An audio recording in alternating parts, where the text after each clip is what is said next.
Hey, what is up everyone? Today I'm taking a look at this right here, the high-grade Gundam Gremory. As usual, this video right here would not have been possible without those absolutely awesome people over at Hobbylink Japan. So if you want some gunpla of your own, there is a link down there in the description. Now let's check this out. So jumping right on into the overview of absolutely everything that comes in the box, and just like a lot of Iron-Blooded Orphans high grades are, there isn't really a whole lot in here. We've got a pair of alternate holding hands, a big old pair of widespread open hands, these aren't the same color, we'll talk about that later, and we've got the absolutely huge and savage looking battle anchor. So once again, not a lot in here, but that is in line with the low prices of Iron-Blooded Orphans high grades. And speaking of Iron-Blooded Orphans high grades, let's talk a little bit about the build before we get into the looks. So straight away, this box right here is styled exactly like every other Iron-Blooded Orphans kit we've seen so far. The box art is absolutely mind-blowing. We've got Gremory smashing through an ice field. On the sides of the box, we've got some information about the Gremory itself. Now, this mentions all the important aspects like the face cover opening gimmick, the unique hands, which I'll mention are not color accurate, the awesome wings around back, and the kick-ass weaponry. Then round on the other side of the box, we do have some images of what the finished kit looks like. So I'm going to jump a little bit ahead here to show the spin of this kit when it is done. And this is 100% not the color it is on the box. Now, I personally don't mind this. I actually like the fact that this is beige, but on the box that is a kind of gray-white. That is very different. If you're expecting a gray-white armor on the legs and arms, you're going to be in for a little bit of a shock because this is outright beige.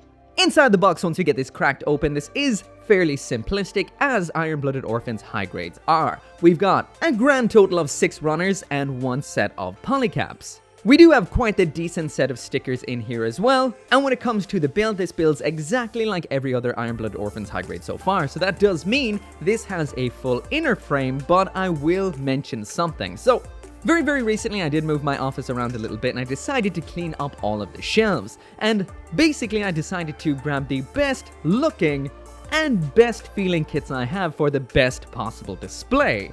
Now, certain kits I don't have the space for right now in my small apartment, so they needed to be put into storage temporarily, and those mainly were the ones that would keep falling over or kind of looked a bit cluttered. All of my Iron-Blooded Orphans high grades went into this storage, and the reason is, after 6 years or so of these being out, they just don't hold up. And I mean literally, they don't stand up anymore.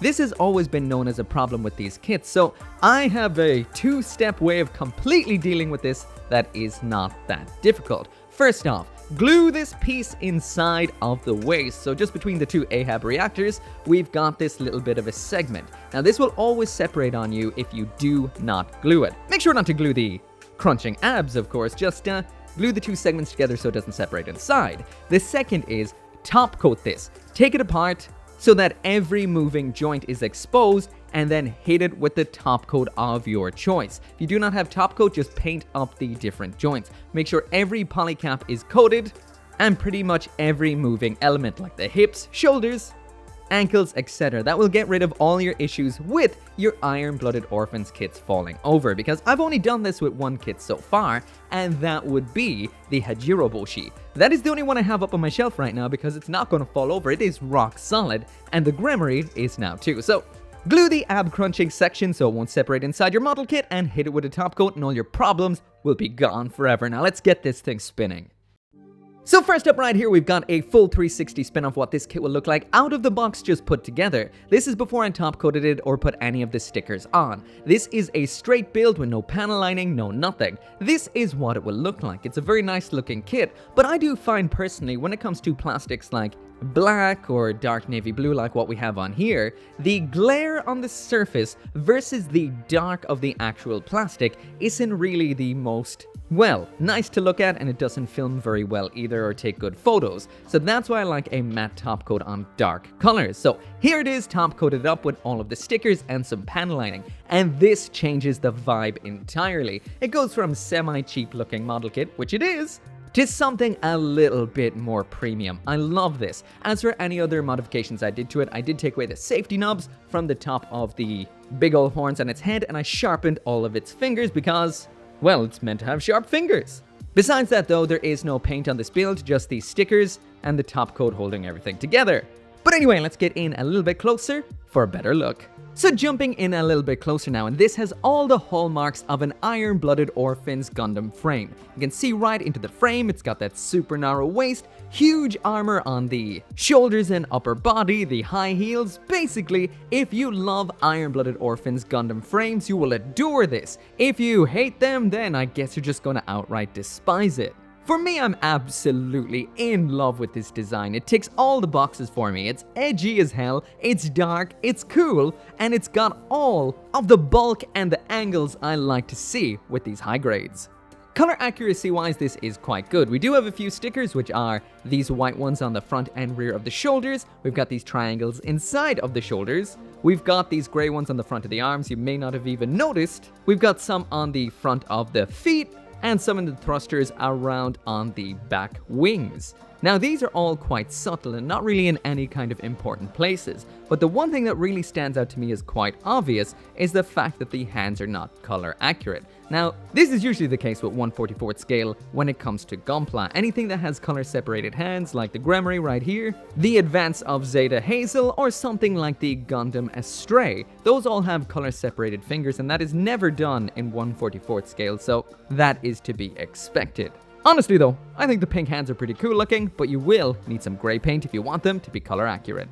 There are definitely some pretty cool details on here. The face is extremely unique. This almost looks like Gundam Barbatos Lupus's evil brother, definitely with that big old head crest V-fin type goings on up on the head. And one of the coolest things about this are those almost spike-like segments coming out from the front of the armor around the clavicle. And with the addition of those wings round back, we do have a kind of cool X silhouette running from the legs up to those wings. This, honestly, I think this looks incredible. Just be aware, the lighter plastic is beige, not grey or white. So there is one aspect in here that is really cool and completely changes the look of this, and that is the cowl. That just pulls up and over the head like so. We've got a closing element right here. And now the Gremory is closed up like some kind of mechanical clam. That is pretty cool. We've got little gaps in the side for the horns to pop out. And yeah, this thing is armored the hell up. And according to the lore right here, impossible to crack. So now jumping into the accessories, and this is going to be pretty quick because there isn't a lot in here, but hey, let's check them out. So the first set of hands we've seen already, these are these widespread open ones. These don't come pointy like they are here. I did sharpen the fingers to be more source accurate. They're a little more flappy out of box than pointy, so I guess kids won't poke out their eyes. As well as those, we've got a standard set of holding hands. Now, these are off the Gundam Frame 4 Runner from 2016, so these are not directly for use in with Gremory per se. That's why they are not pink, they're just gray. They're also very small compared to the big, savage looking hands we had throughout the review so far, but these are for holding onto the weapon we have in here, which is the battle anchor. So this is essentially a giant anchor for beating the crap out of other mecha. Now, honestly, it does look like the beating the crap out of other mecha may not have went so well at one point because we're missing one side. This does give it a bit of a side kind of vibe, like it says in the instructions and the manual and everything, that this all has a Grim Reaper kind of style to it, and yes it does. There is one thing worth noting about this, is you can actually separate out the two sides and see that they are identical in the way they attach. So I guess this once again is a little bit of a sly maneuver by Bandai to entice you to buy two, because that does mean you can build a actually unbroken battle anchor if you have two of these kits, or one that's broken on both sides if you like that. Once again, I will mention that this was pan-lined ever so slightly, and I did not spray it directly with top coat, but I do think it got caught a little bit in the crossfire. This attaches in the standard way. It just pops on into the tiny little hand. It's strong hand, if you will. And that is what it looks like attached. Now, usually I'm not the biggest fan of Bandai's metallic plastic, and I'm not sure if it's the bit of matte top coat that's sprayed onto this that I did not expect to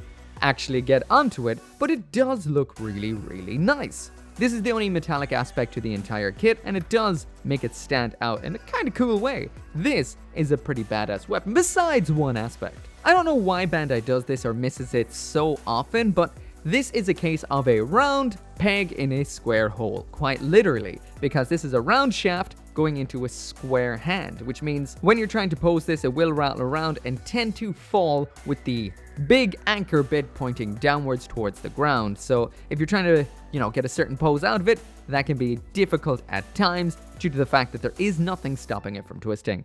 So now moving on to the build and the articulation of the Gundam Gremory right here. And I will mention once again that I did top coat all of this, which makes it a little more solid than it would be out of the box. And I did fix the problem joint that is inside of the chest by gluing it. So those will be issues out of the box. It will be a little bit floppy and a little bit inclined to fall apart inside the chest if you don't do either of those. So this will mainly be a talk about the articulation, which is, well, the same as every other Gundam frame. So let's go through it quick. So the Gundam Gremory right here has the standard double polycap neck. It is hard to actually get a grip on the head here because of all what is going on, but you get the standard amount of articulation in here and pretty much the basics of what you would need. Nothing over the top. It's not gonna look upwards, by the way. The shoulders are your typical IBO affair, so they move up and down with a polycap inside the torso. It is then a ball joint there on quite the, fulcrum or whatever you call it, so it's easy to yank that whole thing out by accident. So we've that all around here. The shoulder armor moves independently to the body. arm. We've got a little piece of armor in here that moves down and upwards, just like so. Next up, we do have the full spin at the upper arm. A single jointed bend at the elbow, so it doesn't bend too crazily. We've got this little segment of armor here that can flip up and over the hands, usually when you're using the fists, to make this a kind of punching weapon. Up top of that, we do have some weapons which aren't mentioned in the manual, but according to SD Gundam G Generations, this is a mounted autocannon. Next up here, the wrist is your standard ball joint, does what a ball joint does. So moving down to the abs, we've got the upper segment which moves back and forward just like so. And then we've got a ball joint in here which gives you some more. So it's not a whole lot, as these kits, usually aren't, but it gets you a little bit only. We've got full 360 spin inside of the waist right there. The skirting armor on here is quite interesting because it is not mounted into the front of the waist armor. It's actually attached onto the side here. We've got a ball joint attaching this right here, so you can move that out of the way like so. Once again, not attached in here. Butt flap is paralyzed, does not move. The waist mechanism is a simple forward and back like so. One leg affects the other. So as for the kicks, there is the kick all the way up to the front, so just above parallel. Okay, there it is all the way out to the back. And then as for the splits, there we go, nice splits. Next up, we do have a spin at the upper leg, but because of the large lip towards the front, that is blocked when the leg is all the way in like so. Next up, the bend at the knee. This is a double jointed bend at the knee, and that is the full bend, so not too bad at all. We've got a segment of ankle armor that moves forward like so, but this is all hollow on the inside, which is not a cool look. And getting this evil looking fecker's feet on the ground, there it is all the way to the front, all the way to the back, not much before that popped. So yeah, the front back ankle pivot isn't going to blow your mind, but the side to side, of course, in the iron-blooded sort of way, is quite crazy. We do have a toe bend, there it is all the way up, and there it is all the way down. We've seen the cowl section around back. This is just 2 points of articulation, which allows it to pivot up and over the head just like so. But as for the wings, these can move down and up like so. So there's both them all the way down. There they are all the way up. And they can move all the way out like so. And if I recall correctly, this whole segment you can pop. Never mind, it's not a whole segment. The wing thingies, they come off and were attached on via a standard 3mm peg, so you can use those on most everything. And the rest of it is totally mounted on into the armor. I thought it was the same sort of backpack as the rest of the IBO kits, but that's not the case. So as for the articulation on this, it's 100% what you would expect from an iron-blooded Orphans high grade that is a Gundam frame. So that does mean it is quite good, but limited in a lot of aspects due to the big bulky armor that sticks out all over the place. There isn't very much in the torso and abs to get you some dynamic shapes and poses, but at the end of the day, you're gonna pull off most poses that you want, and it looks pretty damn cool in all of them. But anyway, that right there is it for the review, and I'm gonna try and throw my Iron-blooded orphans, high-grade fanboy bias to the side a little bit. This is a silver tier kit and exactly what you would expect from an iron-blooded orphans high grade. That is, aesthetically it looks very, very nice, but you do need to put in the extra effort for those panel lines, either using the stickers or painting the areas the stickers would be for it to look perfect. Outside of that, the fact that the legs are actually a beige color is, or could be, a problem depending on your own perspective. I actually think it's very nice on the eye, personally, but on the box, it is grey. When it comes to the accessories, it is quite basic. We've got 2 sets of hands and a big old scythe, which is an anchor. So, once again, pretty much par for the course for an Iron-Blooded Orphans high grade. And when it comes to the articulation, once again, as you would expect for an Iron-Blooded Orphans high grade, as in, you definitely will need to top coat this and tighten up some of the joints because out of the box, it will end up being a marionette after a couple of weeks. So, tighten those joints and everything will be fine. But once again, this is exactly what you would expect from a high-grade Iron-Blooded Orphans kit. That means I love it, and if you like them, you'll love it. If you don't, you won't. Anyway, if you do want one of your own, link down there in the description. As always, thank you so much for watching. Make sure to come back for more Gunpla reviews, and I will see you next time. As always, all my thanks to each and every one of you guys for making this channel possible, including those who support me over on the channel memberships and on Patreon, including Craig Jerry, Caleb Engelhart, Sean T. Van Fon, Global Frequency Studios, Lawrence C. Hack, Joseph Kukluk, Mr. Winter, and Forsetti.